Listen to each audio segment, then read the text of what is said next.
And now, a board game review from me, Joe Sallen. You are watching the Sallen Coefficient, sponsored by Game Surplus, bringing the world of board games to you at GameSurplus.com. The Sallen Coefficient will help you to be able to understand my criticism of a game.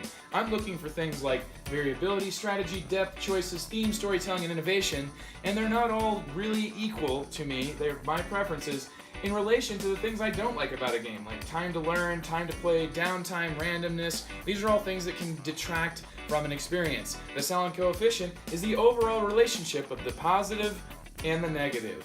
So hopefully that will help you identify whether or not this game is worth your time. Hi there, Joe Sallen.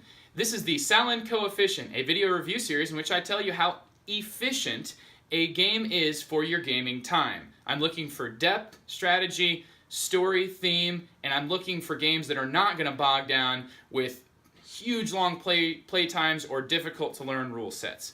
So today's focus is Near and Far Amber Mines. Thanks to my sponsor Game Surplus. Check them out at GameSurplus.com, bringing the world of board games to you. So Near and Far, the Amber Mines, is an expansion to Near and Far. You should check out my other video on Near and Far to see my thoughts on that. The spark notes, though, is that my Near and Far Sallen Coefficient is an 8, while my own personal views are a 9 currently. The Amber Mines is an expansion that sort of like furthers the game in a lot of little ways. It's like a bunch of stuff. If you've ever played an expansion, it's like one huge module, you have to play it all together. That's not the idea here. Like all the different little pieces can be separated. There's several that you can just immediately integrate into every experience that you have that will make that game better. Like it will just facilitate your experience being even easier to run. And then there are other elements that are actually going to like expand a part of the game that are new systems you have to learn. So because of the structure of this expansion, because it is so pieced out, I'm going to address each of its divergent pieces unique. And then at the end, I'll kind of talk about how, as a whole, how this, together with the Near and Far base game, how has it affected my overall Sallen Coefficient and my personal opinion about the game. So what is Amber Mines? Well, first of all, if you've played the base game of Near and Far, the mine is the place on the town board that usually got filled up and just did not matter all that much very early on into the game. And so it's kind of a weak part of the game. I would call the mine one of the weakest parts of the game.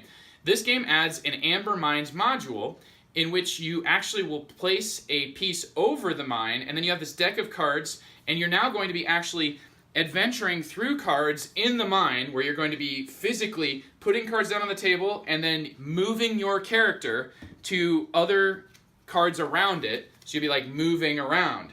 Now, what this does is it creates like a little place for you to have mini adventures in town. And all in all, the mine doesn't have a bottom. In the base game, the bottom of the mine is like it. Within a 4-player game, within like 3 or 4 rounds, it feels like the mine has gotten to the point where there's only a few places you can go anymore, and that's just for the people who have lots and lots of skill. And then as soon as they have enough skill, they go into the mine because it's just such a nice way. Like it's the only place when you're at home, when you're in the town, that you can actually still keep clocking out the game, keep getting towards the end of the game. And so the mine now is actually, it's better. It's better in every way. And here's why. The old mine only cared about how much skill you had, and it gave you very predictable results, very basic results, or very basic rewards. So like you just got coins or you got money. That's it. Now, when you go to the mine, your reward is going to be kind of somewhat randomized. They're somewhat predictable, but also somewhat randomized. On top of that, every time that you build a camp in the mine, you're building it on a card and taking control of the amber on that card. Now at the end of the game, amber has a scoring. So there's actually like an extra thing that you're trying to compete with, which works out really, really well. The biggest improvement to the mine is that every time you build, you're having to pay food. And your food cost goes up for every mine camp you have built. So the more that you mine, the more expensive it is to keep mining. And that is a really beautiful system. And the old system is just like the better you were at mining, the more you mined and the quicker that the mine dried up. Now, the mine is a player, it matters until the very end of the game, and it's something that players can jockey back and forth trying to get the most amber, and you've got little encounters that keep you from just running through the mine. It makes your movement matter more. In my opinion, the mine is an excellent module that fixes what was in the base game. However, it does require a little bit of teaching.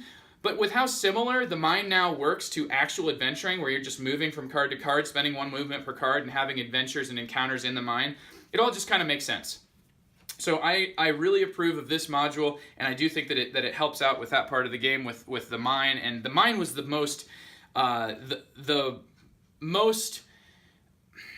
weakest part of the game, I would say. It's the weakest part of Near and Far is the mine. The other place that gets also hugely expanded is the Mystic's Hut, which previously all you did was just go there and get a single treasure, and you can't even do that unless you got a pack bird. So it's just like this spot that sits on the board, and people go there once, twice throughout the game.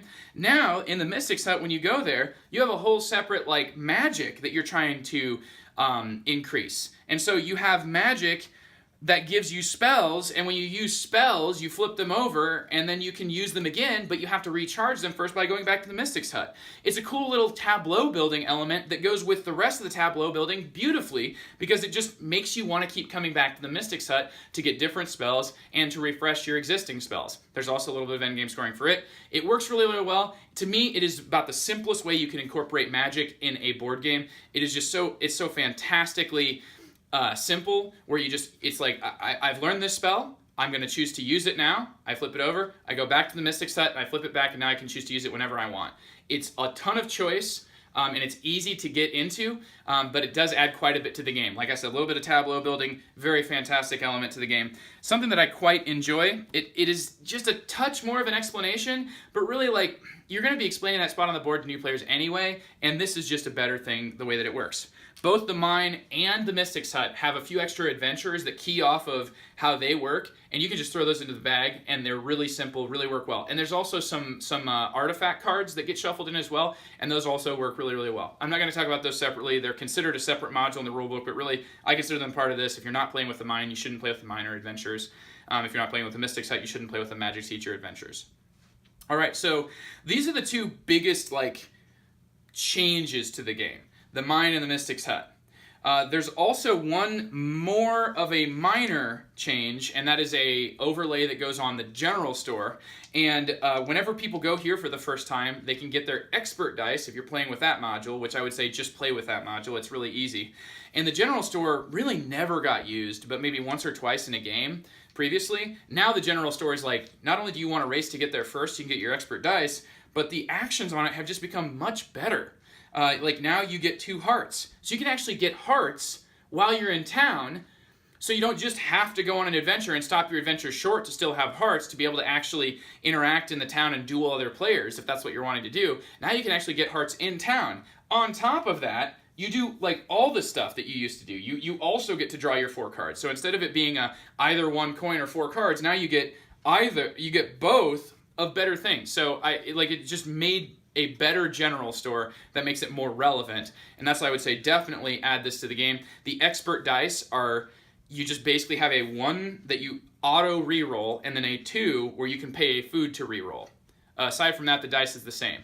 So whenever you roll a 1 or a 2, you're not going to be forced to keep it like you were in the regular dice. So to me, this is just another aspect of the game that I just would play. I would play with this every time, even if I wasn't necessarily playing with the other stuff. This is so simple. I'm going to, this just gets added in. It makes the general store actually matter.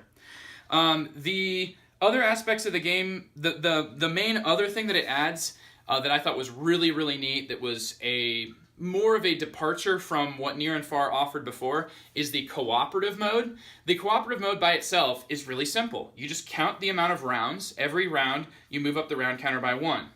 In its base form, all you're going to do is just, whenever the game ends, you look at whatever spot you're on, and then that's how many points your team needs to get as an average.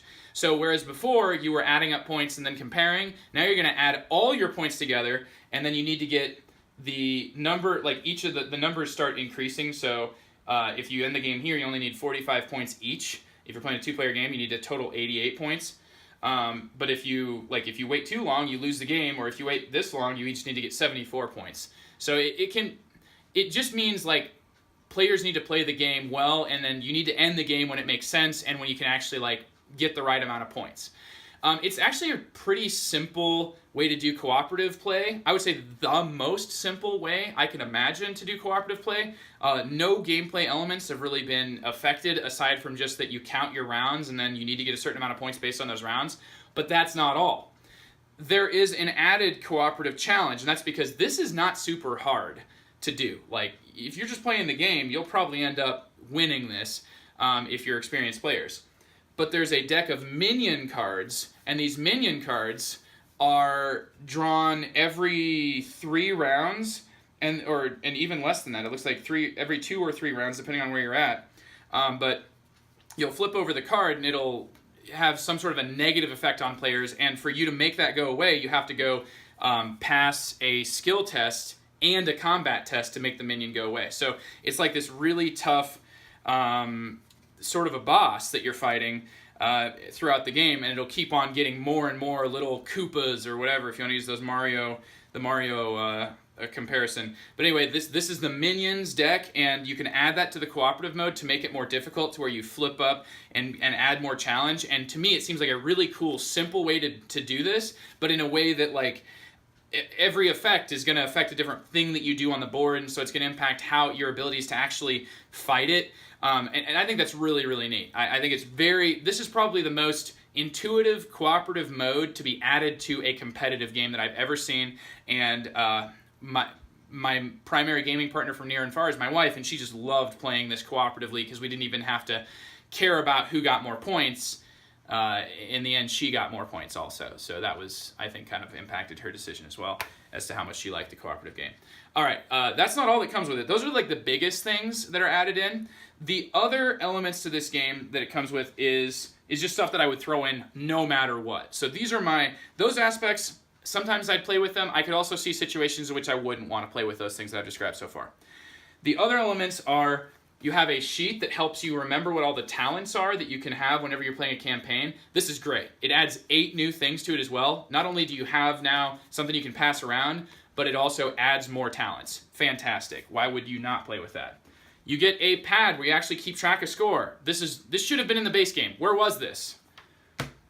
You get 1 more animal, and this animal is actually simple. It's like, instead of giving you an icon, it gives you just 1 extra heart, but it changes the way that you play. I really like it, and I would add it in there, as a choice. Players can choose to play with this as their starting adventure, as their starting companion. I really like it. But the best single piece that I would always play with, never play without, when I'm playing near and far, is the new threat deck, which is just a little bit more varied, and there's just more stuff in it. It's not a huge departure. Sometimes you'll have threat cards you don't actually put a camp down on, and other times you'll get reputation and other rewards together with whatever reward you've got, and you've got a big boss that sits at the very bottom of the deck, which is nice if you're building a very combat-heavy strategy. I would always play with that threat deck. I think it's a really cool thing to have added. Now, there's one more element to the game that is included, and that is the half of the rulebook is actually a storybook, and there's 2 new scenario sheets that change and replace the campaign encounters for 2 of the 10 maps. That's right, 1/5 of the entire campaign has now an alternate set of encounters. And when I say that, I'm happy to have these, but like, this is it. This is all the new storytelling. In the storytelling game, the only new storytelling is 2 new replacements. Now, this makes me here's what this does for me trying to give you a recommendation. If you have played Near and Far to its end, I cannot recommend this expansion for you. If you have played through all the character campaigns, if you've fallen in love with the game, you've played all the character campaigns, all the characters, if you played the campaign mode before once, maybe if you made it through a second time, and you've seen most of the encounters, and that's what you love about this game, you're not going to find that in Amber Mines. Amber Mines is not adding more story. However, if you've never experienced Near and Far before, Amber Mines is the thing that you need. It should just be something that you buy together with the base game. And so ultimately, My Sallen Coefficient, the Sallen Coefficient for Near and Far when played with the Amber Minds expansion is a 9 out of 10. Every spot on the board has something interesting going on, but something that's really easy to explain and even easier to get it played. Fantastic. However, if you just take a look at this for its storytelling, what it adds, like how much more story is there here, there's very little here. That's why it's really tough for me to even say, like, what is this like an expansion? There are elements to it that do feel like an expansion. It does feel like an expansion that you've got all these extra pieces that go on top of the board and you've got extra systems you got to know. But for the most part, this to me is an auxiliary expansion and something that if you're buying Near and Far, buy this with it. If you already own Near and Far, depending on how much you've played it, if you feel like you've played it out and you're wanting to get rid of it, I wouldn't get this expansion because I don't think it's going to save it for you. It's not coming with the extra stories. I mean, maybe if you really like the idea of the cooperative mode, it works really well. But Near and Far, the Amber Minds, it still, for me personally, it still stays at a 9. So it's just that the Sallen Coefficient it moves up a little bit because the elements of the game that were kind of weaker have been bolstered, and it's clear that attention to detail has been taken. So overall, Near and Far Amber Minds has some fantastic pieces that I'd always play with that I think should have just been included in the base game, that are just really cool little elements, and I want to keep seeing the world expand in that way, but I also want to see some new storytelling things. Now, for one, I specifically kept away from the campaign mode because I knew that the expansion was coming out, so I was like, okay, well, I'll focus on character modes, and so we've done several character modes from the beginning to the end, but now we're looking into the campaign, and it's really a cool experience, and I love the way that the new pieces from Amber Minds even increase and enhance the enjoyment I get from a fantastic game, Near and Far. So if that sounds at all interesting, check out Near and Far, the Amber Minds. And this has been Joe Sallen giving you the Sallen Coefficient video review for Near and Far, the Amber Minds.